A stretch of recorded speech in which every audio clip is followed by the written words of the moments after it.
Welcome back to another episode of the Nick Cage Fight podcast, where we've finally done it. We've finally made it to one of the Holy Trinity films, that film being Face Off. I'm one of your hosts, Josh, joined as always by Rich and Ryan. We excited to keep talking about this? Yeah, we didn't get to the face-off part yet. No. We didn't get to the face-off part, and I'd just like to say congratulations, gentlemen. We hit 100. Oh, this is going to be episode 100. There you go. We've watched so many movies. You've watched a lot of fucking We've watched Nick Cage 50 movies. No, we had a couple of ranking episodes, so I think it's like 49 movies. There you go. Still, Yeah. respectable amount of Absolutely. Nick Cage only based media. All right. So, where we left off, Archer. Nick Cage is dead and out of the movie. Yep, completely done. I wonder where they're going to go from here. Well, where we're going to go first is to Sean Archer's home, which this is another very funny scene. His teenage daughter has gotten in trouble at school. Again, apparently this is a running theme for the family the last couple of years. But I do love how they portray this, because when he hears that his daughter got in trouble, he's like, what happened? And we get a close-up of her, like the back of her head, and she turns around and she has like a nose ring and like excessive mascara, but in a way that doesn't make sense. It's like she's drawn eyelashes on the top and bottom, but just like around her eye. And they're like rounded and stuff. Yeah, I don't know if they were going with she's like a goth troublemaker, which is a classic 90s theme in general. Right. And of course, my note here was Travolta's kid is a goth, which means she will be pretty ungoth by the movie's end. Yes. Yeah. Because it's the 90s. So any type of self-expression is very quickly stamped out. Yeah, they're gonna fucking Breakfast Club her. Yes. Breakfast Club her to death like a seal. There you go. But yeah, so it's just very funny. They're going for conveying something with this imagery, but outside of the 90s, it falls a little flat. Yeah, it's pretty funny. So we do they do expand on what we kind of already know about Archer. Is he's kind of a fun-hating dick, and this is spilling over into his family life, with his daughter constantly getting in trouble at school, his wife being kind of distant because he's always working. But the conclusion of this case with Castor means he should be home more, and he's going to get a desk job, and it's all going to be smooth sailing from here. So that's exactly what happens, right? Yeah, the rest of the movie is actually very boring. Got it in 2. We're done. Yeah, so everybody lives happily ever after. Nick Cage is dead. John Travolta's daughter is like, I don't listen to Coal Chamber anymore. I'm not a fan of Sisters of Mercy. Complete 180. No, yep. In actuality, Archer goes back to the office. The CIA has sent over a bottle of wine, a bottle of champagne, actually. And I do like, I will say, Travolta does play this part with the character actually really well, because he's like, not even paying attention. They're like, oh, the CIA sent this over. He's like, what? That? Send it back. No, actually, I like the line he does. Actually, he says, I didn't realize they do catering now. Yeah, that was pretty good. I forgot about that too. But no, he changes his mind and picks it up, and then says this is for, and then lists like 50 names of all the fucking agents that just died in the house for planes.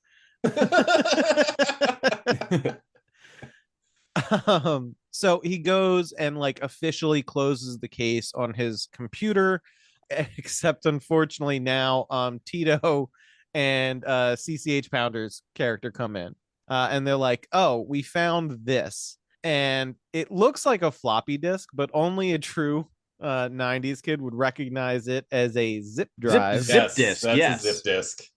Yep. Slightly fatter. It's just a big. I can't believe those were a thing. Right. I fucking had to own one for school. And instead of holding 512 kilobytes, it would hold 1,048, I think. It depended. They ranged from 1 gig to 4 gigs, if I'm not mistaken. Yeah, Okay. I was gonna say I thought they were a fair amount bigger. I don't know if they were gig big though. I think they were megabyte. Definitely gig big. Oh. Really? I'm gonna double check this because I remember having a few of those and Somebody look up these a fucking zip relics. drive. I'm going to. How big were zip disks? But anyway, Pollux is a horny man, judging from what is on this zip disk. I think it runs in the fucking family. Okay. It is like 100 to 750 megs, which is negligible. Yeah, they were a weird in between.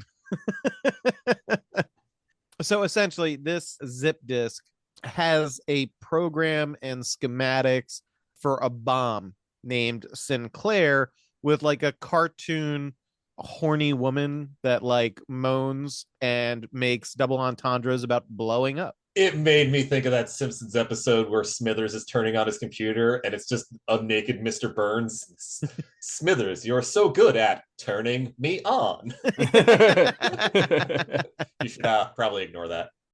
The crux of this is the Troy brothers have planted a bomb somewhere, and it looks like a really bad one with like biological materials and shit in it. It's a nasty bomb. And this also makes Archer remember a line that Castor had mentioned during their standoff about bringing a biblical plague to, quote, Hell, which there you go. Yeah. So the problem is... Oh, shit, that's the second movie that I've seen this week that says Hell. I watched End of Days with Schwarzenegger at some point in the past, 7 days. Oh, shit, I haven't seen End of Days in a minute. That's a good one. Well, and if you watch the show Californication, he worked for a magazine that he hated called Hell Magazine. Oh, yeah.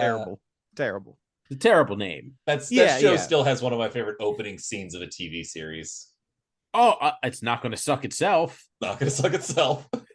I actually really like that show. So do I. It was really though. Good. Yeah, it is the David Duchovny and Friends hour. Yeah, I mean he's playing himself. He went to rehab for sex addiction. I think either shortly before or shortly after the show. A couple times during. Yep.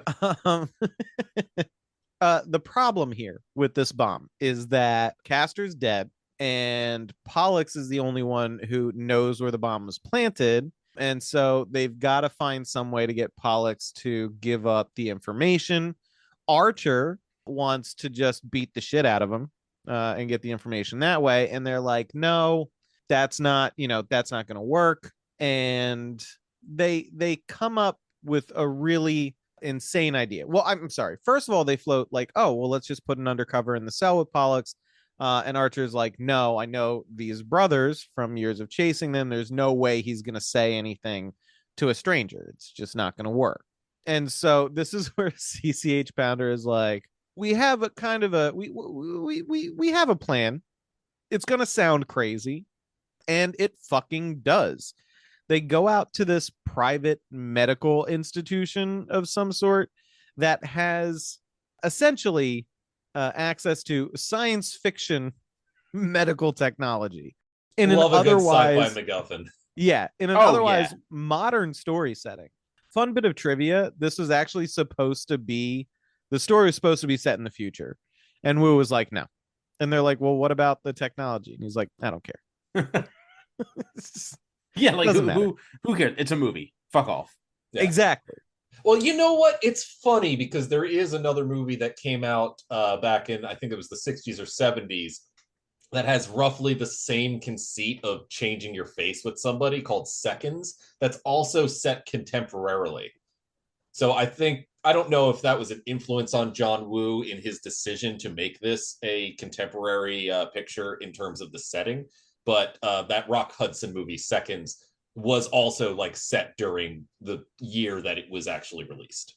So supposedly Woo's reasoning was that the human elements in the story were far more compelling to him than the sci-fi angle. So he wanted to play to that. It works for me, honestly. It does, except for the fact that this whole part of the movie seems absurdly out of place. So it's supposed to be state of the art. What would you rather a wizard did it? I don't know, maybe. That I actually don't. compelling. Thinking about it, that would fucking rule. That would. God, Yeah, I want you this made- movie to be rewritten to have a wizard do Yeah, it. you proposed a joke, but I think what we found is a knockoff film we could write. So this is really funny. This is where Colm Fiore's character is like the doctor, and he's like, this is state of the art stuff. Look, and it's all just like graphics from the original Deus Ex game. 100%. Digital renderings of Was faces. that even out then? I thought that was 2000. Was it? It might be. I'm gonna have to look that up because now that you mentioned Deus Ex, I'm gonna have to reinstall it and play it. Of course. Well, yeah. That goes without fucking saying. I'm hoping I hit a couple of the listeners in the same way. They're like, "Oh, god damn it." If you mention Deus Ex, someone in the audience has to install it and play it. It's a name to conjure with. Yep, year 2000. There you go. I guess that is to say the graphics are pretty good. Yeah. But this is where Archer realizes that Castor Troy is not dead. They're keeping him alive, but CCH Pounder reassures him, being like, "Oh, don't worry, he's a turnip," which is Well, then insensitive. she fucking burns him with her cigarette. And which she rules. follows it up by putting a cigarette out on his body, Yeah. which gave me flashbacks to my childhood. And yeah, no flinch from Castor, therefore reassuring Archer. So sorry, the whole sequence just cracked me up. So this is where they spring their big idea on it. They're like, we're gonna cut off Castor Troy's face, and we're gonna cut off your face, and we're gonna put his face on your face. And Archer's like, that's fucking crazy. And they're like, no, listen. We're also gonna put in like hair plugs for like the body hair. We're gonna get rid of your scars, give you a tummy tuck because you're way fatter than him. Gotta get rid of those love handles. Yeah. But the blood doesn't change. What was that? The blood doesn't change. The blood, the blood doesn't change. Yeah, they're like, we can do basically everything but change your blood type. So I also find it hilarious that they did that. When did DNA technology come out? Like the late 80s, I think. No, So- when you say DNA technology, do you mean like the ability to like splice and shit? No, forensic DNA Forensic. shit. Okay. It was sometime in Uh, the 80s because that's when I they mean, you closed a can- lot of like those serial killers. If we're just talking about blood type tests, those have been around longer than that, I thought. Yeah, that's what I'm saying. That's why I thought it was funny that the bit that they come back to is like, oh, your blood will be the same. It's like, won't my DNA be the fucking same if I fucking sneeze on something or you pick up a cigarette butt? You can still find out it's me, essentially. Wow, blood type tests came out in 1901. Damn. Yeah, that tracks. What Yeah. is like one of the signifiers in blood is named after the fact that they discovered it experimenting on rhesus monkeys, right? Don't know. I hadn't heard that. That's fresh information for me. Sorry, yeah, it's been a minute since I've been in a science class, but I think that's right. So yeah, the idea is to put Castor's face on Archer, and then Archer can go undercover as Castor and get Pollux to give them information about where the bomb is. It's foolproof, really, when you think about it. And also they promise they can turn them back normal afterwards, right? Oh, of course. Otherwise, why do this? And to demonstrate, this is another bit of funny sci-fi fucking tech in this, is they're like, look at what we can do. Your buddy who got his ear shot off. Yeah, for some reason, the federal government is paying for cutting edge private sector reconstructive surgery. We're just gonna 3D print him a new ear real quick and sew that bad boy on. It's so good. Yeah, It's so just good. An ear Such being a made waste with of lasers. money. Listen, if fucking Mick Foley can walk around with no ears, so can you. Yeah. So they go through exactly how all of this would work. And even I also think this is funny, is like also the crowning achievement is just like a plastic face mask. Like this has something to do with attaching the muscles and ligaments to this other person's skin. Yeah, it It doesn't make any sense. Yeah, it doesn't make any sense because they say that this piece of plastic goes over your face to put his face on, but then they cut off his face anyway. Yeah, I don't understand the plastic face. Well, they explain it and it's stupid. The reason why it's supposed to work is because it's based on the bone structure of your face, so they're able to rejig the like other person's face to fit your bone structure. Gotcha. But it's sci-fi bullshit. You gotta love some sci-fi bullshit. Yeah. So, reasonably, so they take his face off. Yeah, reasonably, Archer's like, this is fucking nuts. Also, I'm pretty sure this is probably illegal, but nobody cares about what's legal or illegal in this film. No. He says at one point, like, when this is done, you can tattoo the Fourth Amendment on my butt. He does say that. I forgot about that. What's the Fourth Amendment again? Unreasonable search and seizure? I think so. I'm not one of those. Yes, I'm not a militia member. The right of the people to be secure in their persons, houses, papers, and effects against unreasonable searches and seizures. Does it say anything about faces? In their persons. I think that's covered in their persons. All right, fair. So they quote the right amendment for it, at least. Yeah. Yeah, Archer is still like, no, I don't want to do this. CCH Pounder is like, look, if that bomb goes off, Castor Troy wins. And doesn't that fuck you up, you fucking psycho? Like, aren't you all about not letting him win? So Archer at this point does try and get the information through other means. He makes the dude like shit himself in his office, I think, during an interrogation. He threatens Sasha, Gina Gershon's character. Goes right to making her son an orphan. Like, there's no negotiations. It's just like, you'll cooperate or your son's an orphan. Yeah, your kid will go into foster care. She's like, Jesus Christ, man. And then he ends up interrogating Dietrich, who is Sasha's brother. And of course, like, the funniest thing to that to me was he says that, she says, okay, well, I'll cooperate. I haven't seen him in years. And there's no follow-up. It's just, oh, okay, bye. Yeah. You're like, oh, well, shit, man. Well, shit, this is a dead end. Back to my hunch. Yeah. So Dietrich, the only thing that Dietrich knows, first of all, during the interrogation, Dietrich says something. It's actually very funny. So to Needle Archer, he's just like, hey, how's your dead son? Yeah. Oh, to which I put, this is the worst cop in existence. If you're rattled by a criminal, I would say that to somebody I just didn't like. Like, this is a criminal telling a cop, how's your dead son? And he just like loses his shit. It reminds me of like the goofy like comedy like skit sketches where they say something, they like reference somebody's like dead wife, and it just like zooms in on the clearly like Visine tear running down their face. Yeah. It's just the cheapest attempt. But of course, Archer way overreacts, drags the dude to the floor and pushes the barrel of his gun into his eye socket. And Dietrich is like, all right, look, all I know is the bomb's supposed to go off on the 18th. And they're like, all right, so we know when the bomb's supposed to go off, but not fucking where it is. So Archer says, all right, maybe you guys with your weird face stitching plan, maybe you're onto something, but we got to like run this up the chain of command. They're like, absolutely not. Nobody but us can know about this. Otherwise, the plan definitely won't work. Also, you're not even allowed to tell your family about it.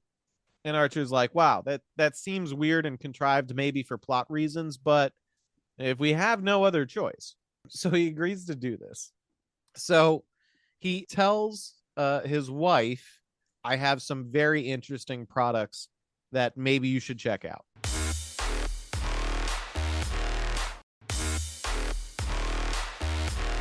And after she's finished listening to those really compelling advertisements, he informs her, he softens her up first with that. And then he's like, look, I got to go on one more secret mission. And then it's desk job. Then it's desk job and being present as a father and husband again. And I'm going to buy you all those advertisements, all of them. Yeah. Anything you want, baby. All of you those want an goods and online services. casino? I got and you. And then he hits her with the ultimate checkmate move.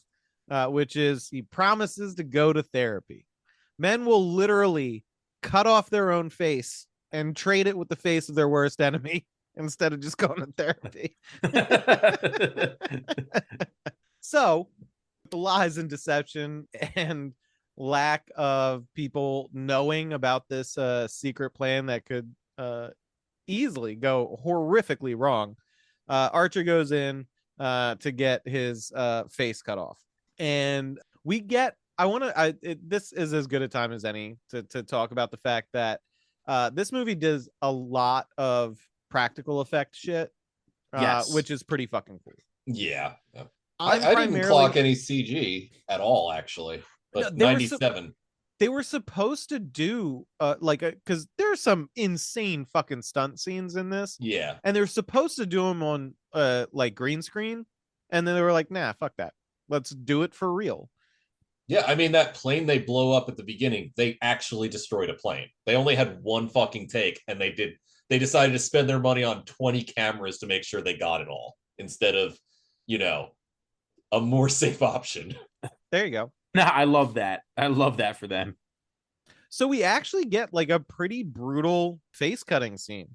I will say this before Archer is put under, he has a scar from the bullet wound, from the bullet that passed through him and killed his son.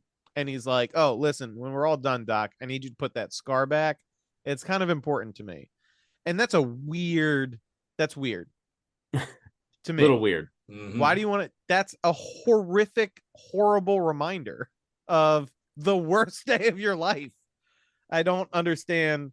Worst day of your life so far. So far. Yeah. Well, correct. look, it was either that or therapy. This is true. So yeah. So they cut off these guys' faces, and then there's even this weird, like, I don't know if they use the same like plastic face thingy. They might, but they basically like suction cup remove the fucking faces Yeah. from them. It's It's amazing. And they dunk. I think they dunked Castor's face in water. I'm like, well, at least they're rinsing it off first. You know? Yeah, What I mean? well, it's I in a figured it fucking was- jar. It's just I hanging figured out it in one was of those like- jars. some sort of like high-tech goo. It's like a saline solution to make sure that face don't rot. Yeah, it's like the same thing as like in Austin Powers, the warm liquid goo phase. It's just Yes. generic warm liquid goo. Yeah. So they slap on the new face. They adjust the hairline and all that shit.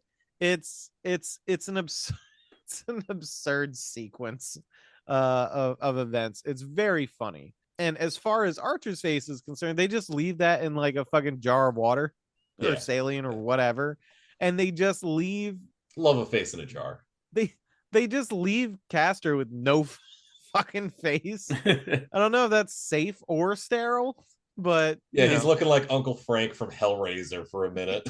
Yeah. And then one of my favorite things is as they are removing Archer's face, they're also cutting his hair at the same time, and I'm like, this can't be sanitary. No, it's not. I didn't even clock that. That's awesome. Yeah, Like, all right, well, they let's are just check literally around. taking his face Off. and just cutting his hair at the same time. Like, let's do a roll call in the operating room real quick. We have the anesthesiologist. Thank you. We have the lead surgeon. Awesome. Excellent. Nurse, you're here. Awesome. Where's the hairdresser? Do we have them in here? Oh, okay. Okay, good. Good. They've got their scissors. We are good to go. We're ready to rock, folks. Did everybody scrub in? The person cutting hair? So now we have Castor with his whole head wrapped up like a mummy, and Archer, this is where we get the swap. This is where Nick Cage is now playing Sean Archer. Not 100% yet, though. No, there's actually an amazing bit that I don't even know why they decided to do this. Like, I Because get it's cool. I get explaining it, but it's so silly. The technical work that had to go into that for It's just a some little more- bit of ADR. for some more stupid sci-fi shit. So Archer takes the bandages off of his face and freaks out because he sees himself as his worst enemy in the mirror and attacks the mirror. He's given a sedative, and then he finally calms down, and Yeah, he says, when I'm done doing this, I want you to do me a favor and burn this face. It's like, all right, guy, you signed up for this. What did you not consider the psychological implications prior to this? So the funniest part of this is it's Nick Cage, but it's John Travolta's voice. And he's like, oh, my voice hasn't changed yet, which let me tell you, it is disconcerting hearing John Travolta's voice come out of Nick Cage's face hole. That it is. It is. So they're like, oh, no, it's okay.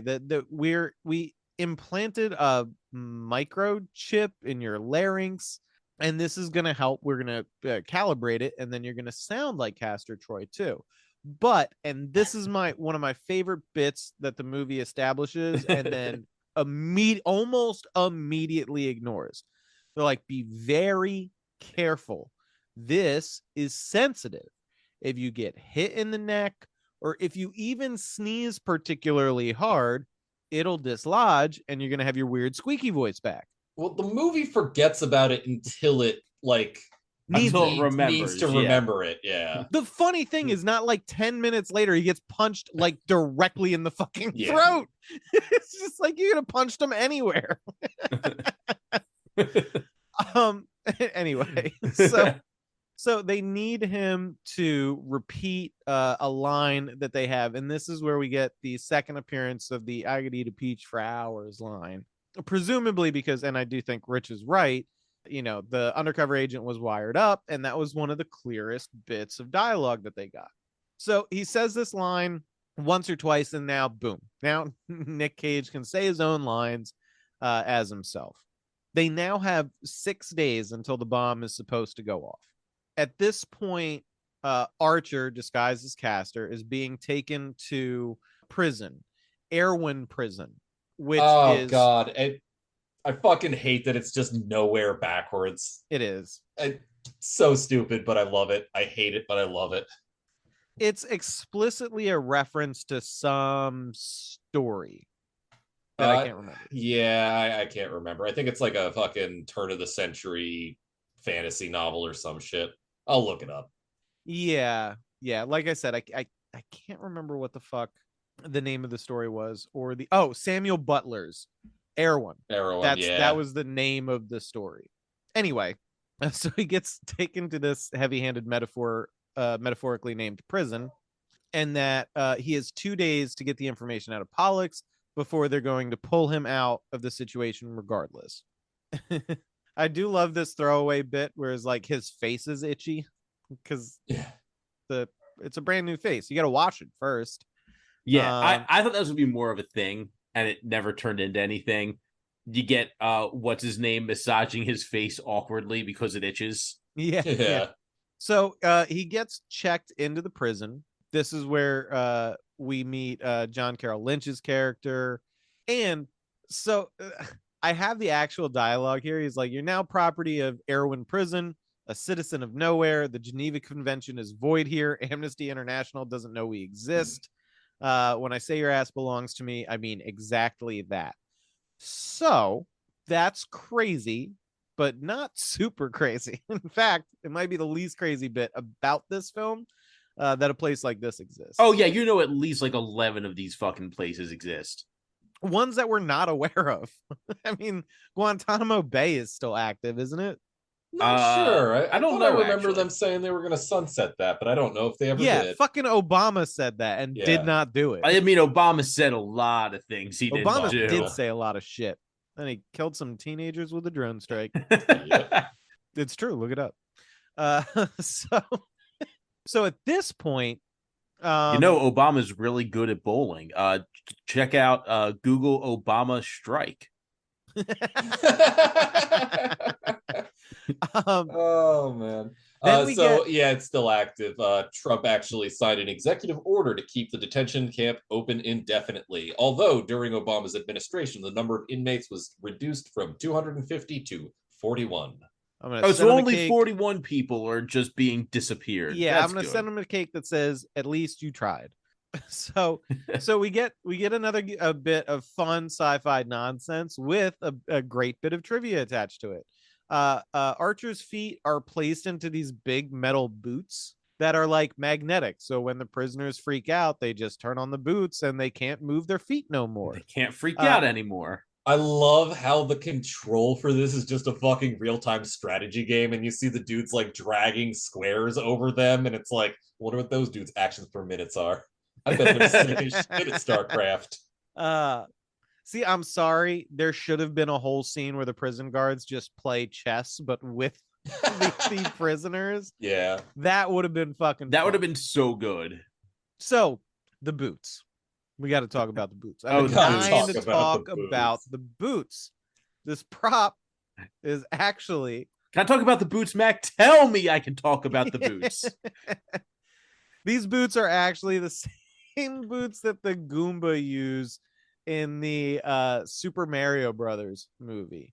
And I ain't talking about that new Chris Pratt shit. I'm talking No, about fuck the that John shit. Leguizamo. That's right. Fucking Bob Hoskins. Hoskins. Fucking Mojo Nixon is there for some reason. Fucking I used to play King Lear. Dennis Hopper is Fucking is Lance Henriksen. Cooper. Yeah, yes. Lance Henriksen found his wife in that movie. Yeah, so they reuse those boots. Fantastic. Yep.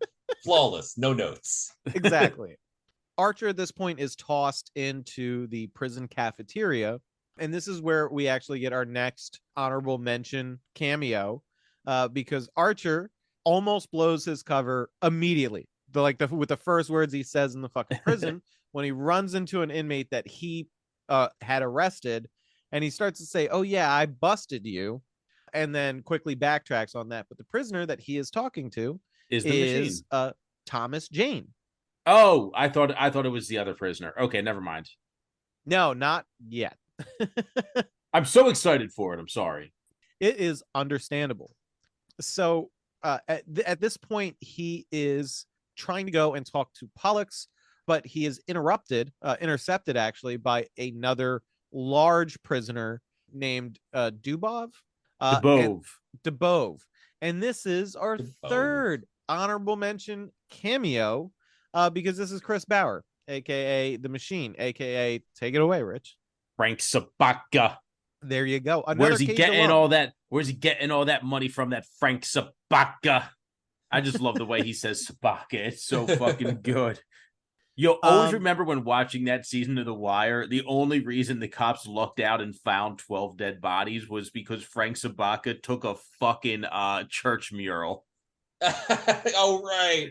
You know, that season gets shit on for no fucking reason. It's like, in my opinion, the best Wire season. It's this, to me, it's the second best. Like season 3, Amsterdam, is the best. Yeah. Season 2 is not far behind it. And just the whole plot starts because of pettiness by police.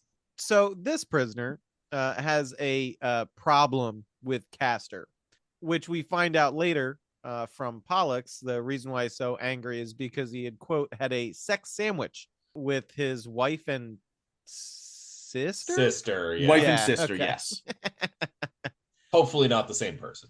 So this is where Archer gets punched like immediately in the throat, and it doesn't impact the weird microphone goofball nonsense. Yeah, they forget about this immediately. This is where my favorite Cage face of the entire picture comes in, though. Okay, so he gets knocked around, like a larger fight is breaking out, and Archer is catching his breath and notices Pollux watching him and realizes he has to be Castor.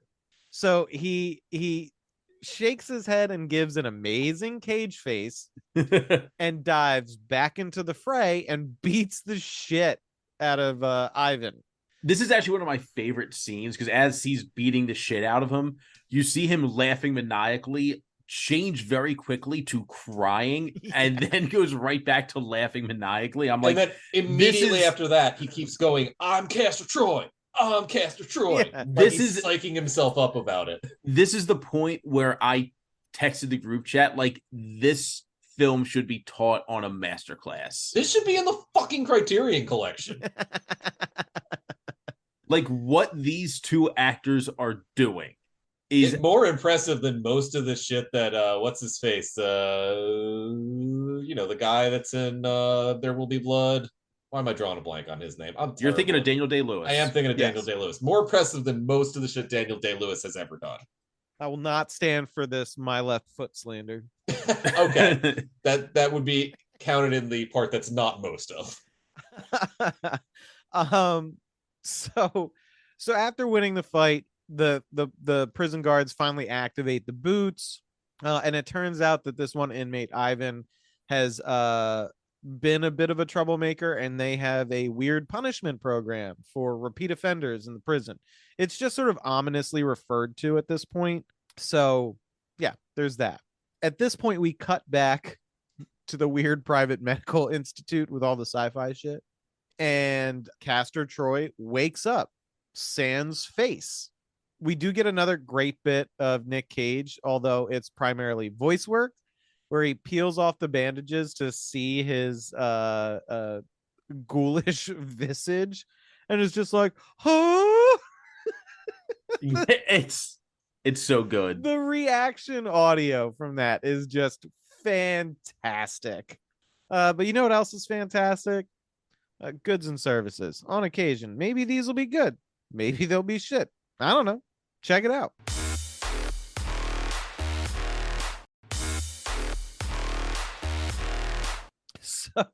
So after discovering that he has no face, And after listening to the goods and services. exactly, Yeah.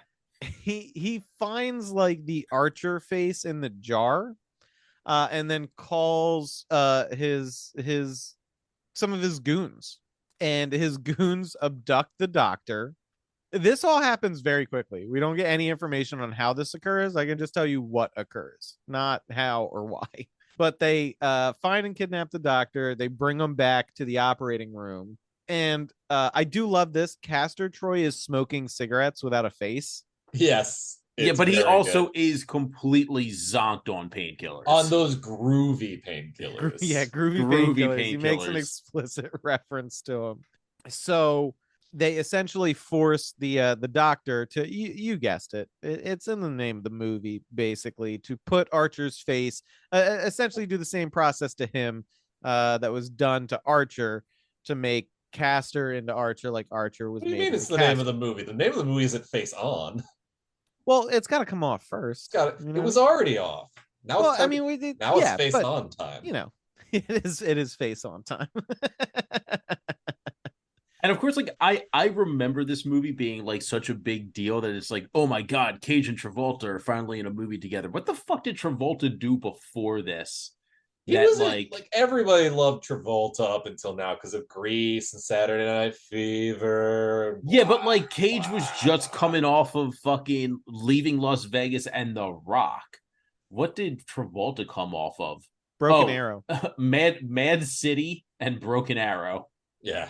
And Michael. Well, Michael was a giant fucking hit. I remember everybody's mom loved that movie. I hated that fucking movie. So did I. The movie sucks shit. Any movie where like there's an angel that comes to Earth that's not made by fucking Wasn't it basically Heaven Can Wait, just it's a remake basically of it? just Heaven Can Wait. Yeah. And Heaven Can Wait was actually good. It's nowhere near as good as Der fucking what was the German one that was remade into City of Angels? Oh, I You were the forget. one that That's a knew that Ryan one. question. Fuck.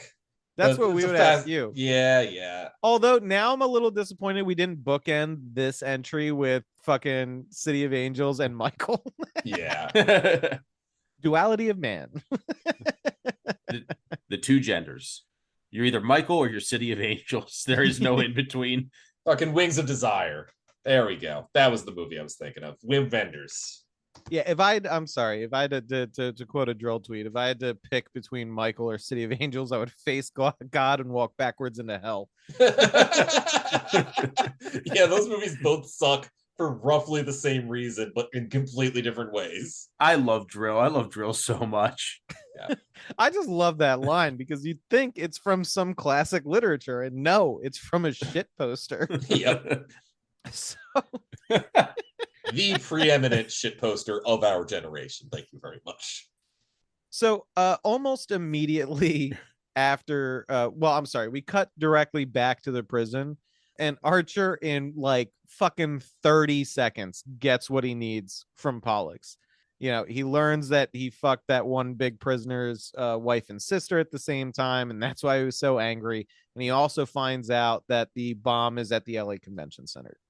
And then he he's starts even, calling Paul. He's like, "You he's fucking like- moron." He's like, you're a stupid son of a bitch. Peace. You base goon. He's so cocky about it, which is kind of hilarious. Yeah, because he thinks he's gonna get out of there, but like I don't know what his actual exit strategy was. He didn't have a contact in the prison. Okay, No, so they were the coming to exit- get him in 2 days, no matter what. Correct. Oh, Yeah, that okay. the I didn't chick. pick up on that. CC Um, Pounder. CCH Yes, it's Pounder. CCH Pounder was going to come get him because the only people that knew that he was there was her, the doctor, and Bunny Colvin. What was it? Tito. Tito. Yeah. He's good. I'm just going to keep calling him Bunny Colvin. Sorry. I don't blame So you. when he gets back to his cell, he's told he has a visitor. And so he's pretty jazzed up. He's like, good, I'm done. Got it done. Record time. One prison fight, no shankings. Got the information in and out. Clean, quick, face swap adventure. Things are going great. But when he gets into the room, he Tommy sees... Wiseau is there. What was that? Tommy Wiseau is there. Yes. Unfortunately, he sees himself or his former self or You're Casper. tearing me apart, Lisa. You're tearing my face off, Lisa. Listen, he did not hit her. Okay. I did not. Oh, hi, Mark. Hello, doggy, my best customer.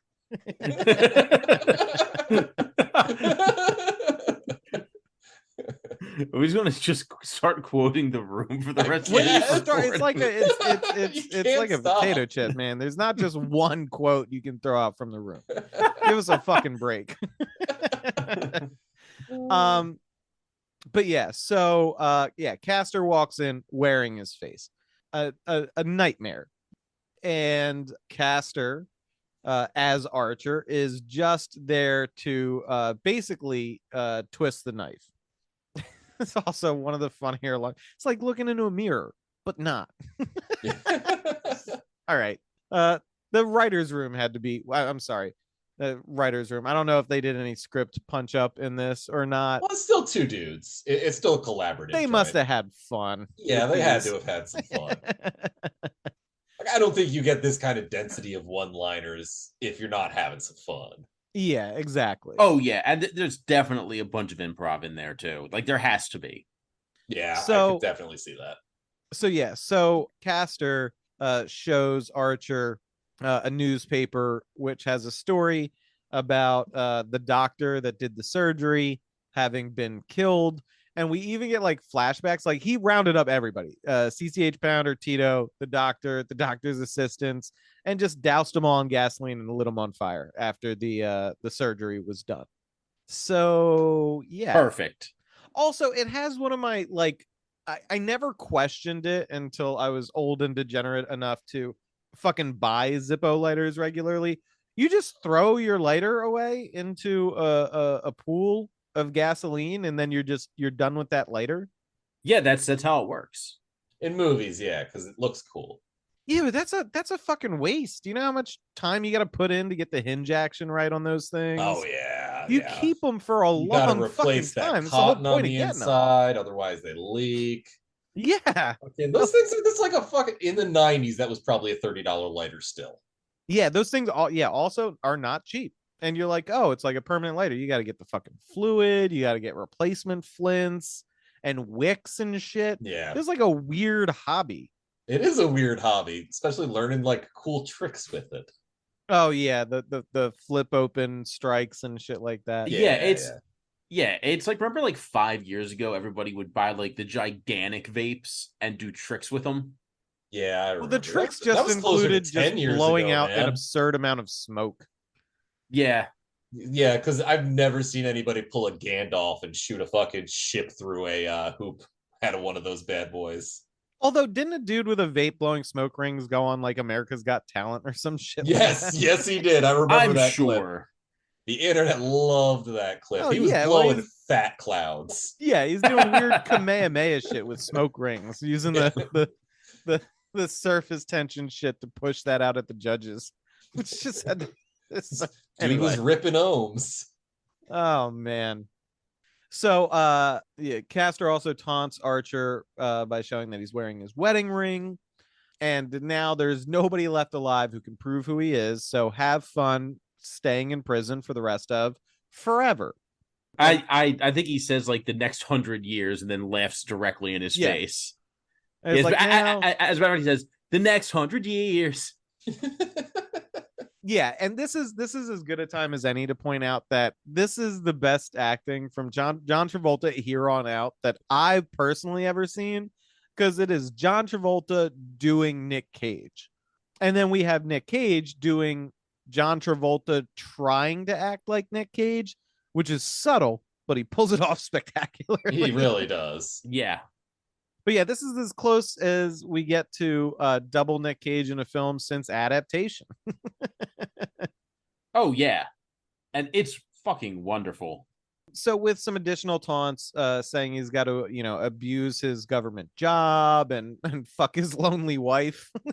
Yeah. His exact words again was, "Well, I have a government job to abuse and a wife to fuck." Oh, but then he crazes. He's like, "Oh, excuse me, make love to." Yes, yeah. And so of course Archer fucking loses it and tries to strangle him, but the guards rush in and beat the shit out of him. And there you go. Now the weird sci-fi plan that could easily go awry has gone awry. Archer is stuck as Castor in prison with no discernible means to get out, and Castor is going to go run amok in his body. So Castor immediately goes to head home. He hates the suburbs, which I think is funny. So all these houses fucking look alike. He even drives by his house, stopping only because he notices Eve coming out of the house and he recognizes her. So he starts his trying to pretend to be Archer, which he has a bunch of weird flubs through all of this, like on top of like the outright him dropping the mask situations. It's kind of funny that nobody catches on in any real fashion until the very end of the film. He fucks up his daughter's name at one point. Yeah. Yeah. Actually, almost immediately.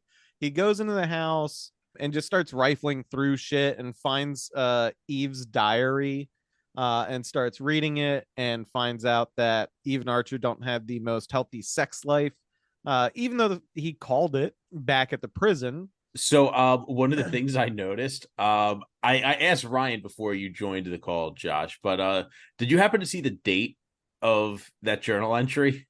No. 9/11, 1997. So my theory is Sean Archer is a precog and just knew something bad was going to happen in 4 years, but wasn't sure what, and that ruined date night. No. See, what it is you didn't read and apply a cipher to it. It's just knowing. Oh shit, you're if right. you count the letters, right? And it just spells out Hurricane Katrina. Sorry, it was just one of those things I noticed, and I'm just like, that's an unfortunate date. I missed that, and I don't generally miss that. Yeah. I see 9/11, I immediately think, never forget. So he's interrupted from just creeping through this woman's diary by hearing music, and he follows the music and is coming from Jamie's bedroom. And Jamie is talking on the phone with some boy and smoking a cigarette in her underwear, And inexplicably listening to James Brown, because that's something that teenage girls did in the 90s. Yes. I mean, he's the king, but like that's really anachronistic. Well, I think it was just to set up the joke. Yeah. I mean, yeah, the joke is why, but still. And we get a lovely creepy line from Castor and Archer's body, who's just looking at his daughter's butt and goes, "The plot thickens." Come on, man. A very good line. Thickens with two C's. He gets her name wrong. He calls her Janie. And then luckily there's a fucking pillow with her name stitched on it. And then he does like a creepy thing where he's like, you have something I crave, and then leans in really close to her, but reaches around her to grab her cigarettes and takes a smoke from her pack and starts smoking it. Also, I'm a little confused by this. She's been smoking in the house and her parents did not notice, Yeah, I was it's- confused by that too. I or think were that, they just okay with her smoking? What I'm guessing is it's still the 90s. It is. Everything still had a lingering cigarette smell. You could Yeah. smoke in shopping malls in the 90s. Wait, could you still smoke in airplanes in the 90s? Yes, I think so. I believe so I'm trying to think because I did fly a lot as a kid. I don't remember. I think there may have been like the back 4 rows may have been for smoking. Oh, that's extra funny. I'm gonna Because- ask my good friend Mr. Google. Well, like the thing I remember is in our local mall, the food court. If you remember this, Josh, it used to be 2 levels. There's a level like that had like 4 steps to go up, and that was the non-smoking section. For some odd reason, the lower level was the smoking section, and the smoke would just rise up. Yeah. Smoking was banned in extended flights of less than 6 hours in 1990. So if it was a flight longer than 6 hours, they knew you needed to blast a cig. Yeah, I've flown to Vegas without cigarettes. It's rough. I do love that when they first started curbing all that shit, they're like, listen, dude, if it's a 6-hour flight, we can't do that to these people. Yeah. Do you know how miserable half of the people on this plane are going to be? At least we're not doing that. We'll go on strike. And they're like, all right. Listen, long flights you can smoke on. Imagine being on a flight though that's like 5 hours and 24 minutes. Yeah. I can imagine that. I like picturing the one really like uptight person who's like, well, what if there's babies on the plane and it's a 6-hour flight? It was like, well, if the baby wants to light up at that point, as long as it's a 6-hour flight, at least that baby can. This is America. Oh, I'm sorry. I thought this was America. Yeah.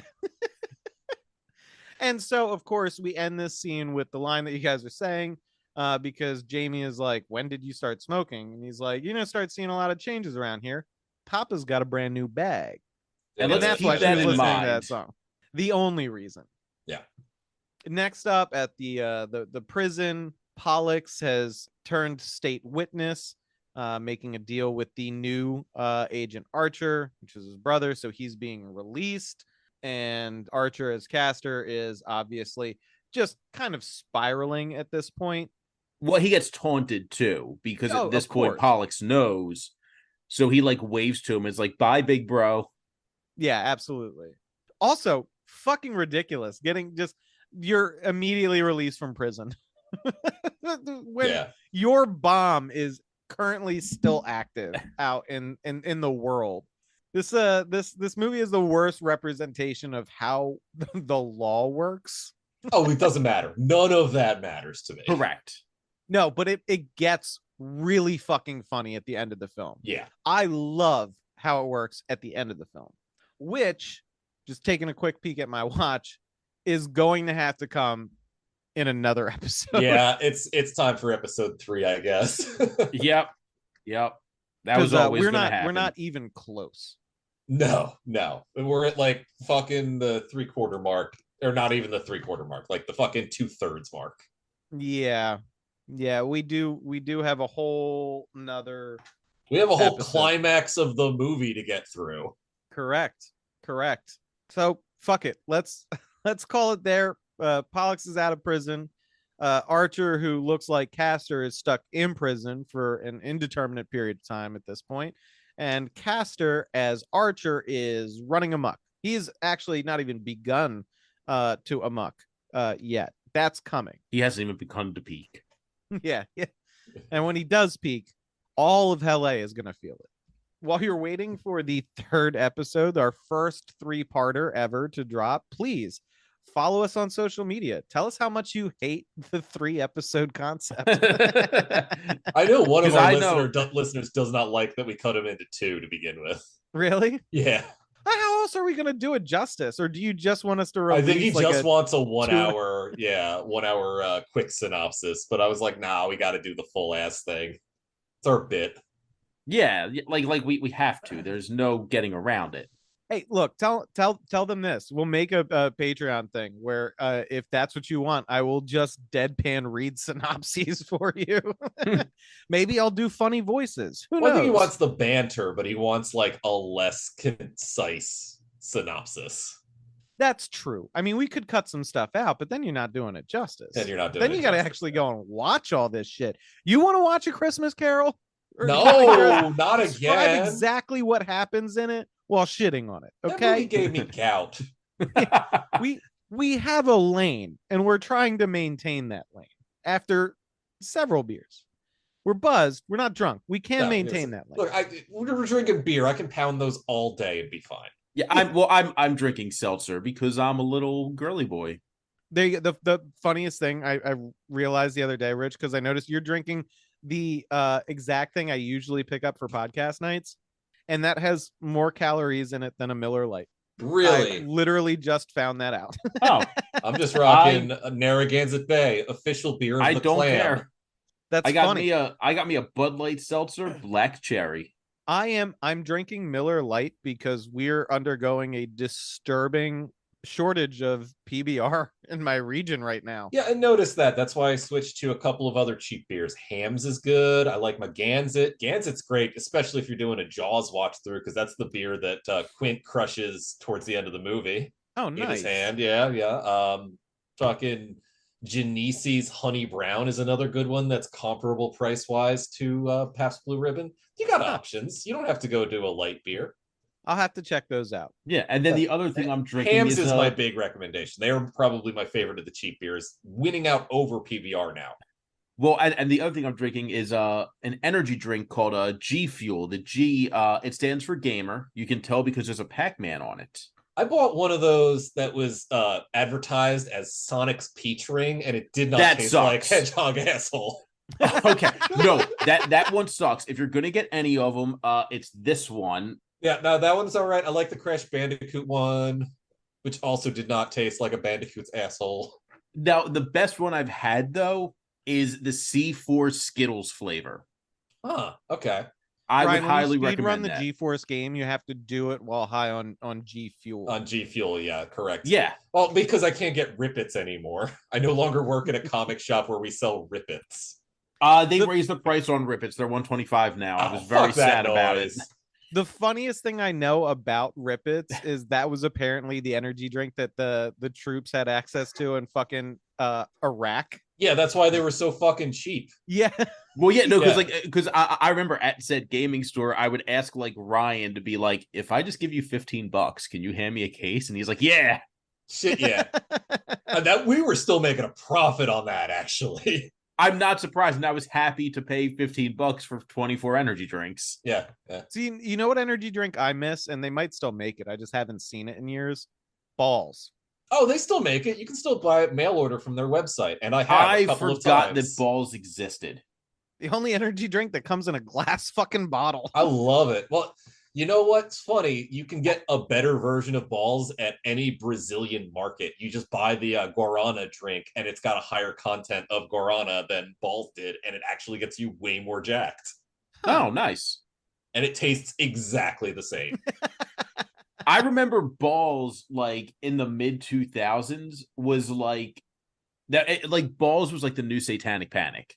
No, I thought it was Monster was the Satanic Panic. But I like what I mean by Monster that was is lady that went like, on that anti-Semitic Yes. rant about it. no, but like balls, if you remember, people were saying like there's this new drink out. It's called Balls. It's gonna give your kids fucking so much energy. It's got the caffeine of 19 coffees all at once. It's gonna kill your kids. Of course, none of that was true, but Yeah, I don't- that's what I mean by Satanic Panic. And like Right. all the parents freaked out about it. I remember the fucking panic around when the energy drink cocaine came out. Oh well, that shit was legitimately had to be bad for you. The year it came out, before they shit canned it, I bought 2 cases of that and a couple cases of candy cigarettes. I had like this big burlap sack and dressed up as Santa, and this was during high school, and went around handing out cocaine and cigarettes to anyone who wanted them. Amazing. And it is that kind of focus on harmless caffeinated energy drinks that allowed something like Four Loko to rise and thrive. I was about to say Four Loko. I love the original Four Loko. I'm sure it destroyed my liver. Oh yeah, But totally. it was amazing. At You ever the take a height of shot my of drinking 5 hour abilities. energy into your Four Loco, turn it into a 16 Loco? No, that's too much Loco. It's too much Loco. That's Moy Loco. Yeah. No, I remember at the height of my drinking capabilities in college, I got, I think, four Loco tall boys, and I made it through I want to say almost 2 full cans before I blacked out and woke up the next day wishing I was dead. I don't doubt that. That sounds was- correct. Awful. Terrible. Anyway, our Twitter is at cagefight_pod. Tell us what dangerous product from the past you miss most. We also have a Patreon where you can hear this stuff ad free. Rich, what's the Patreon? Patreon.com/Nick Cage Fight. $3 a month gets you every episode without ads. And why not? We'll throw in a energy drink ranking episode. There you go. I mean, Balls wins. Yeah, Balls I don't- is up. We have Balls to is go- up there. I don't know if it wins. If we do this, we gotta order all of this shit and do a taste testing. Look, I'll get us the gnarly ones from the Asian market. I drink a lot of weird energy. I'll get the weird ones from like the Vitamin Shop. Oh God, no, dude! Those make your piss smell so bad. I know this makes my piss smell like asparagus. And All I'm right. still gonna drink it. Join us next time for the thrilling conclusion of Face Off, because we gotta finish this in the next God. episode. Thanks for tuning in, and as always, listeners, we appreciate you.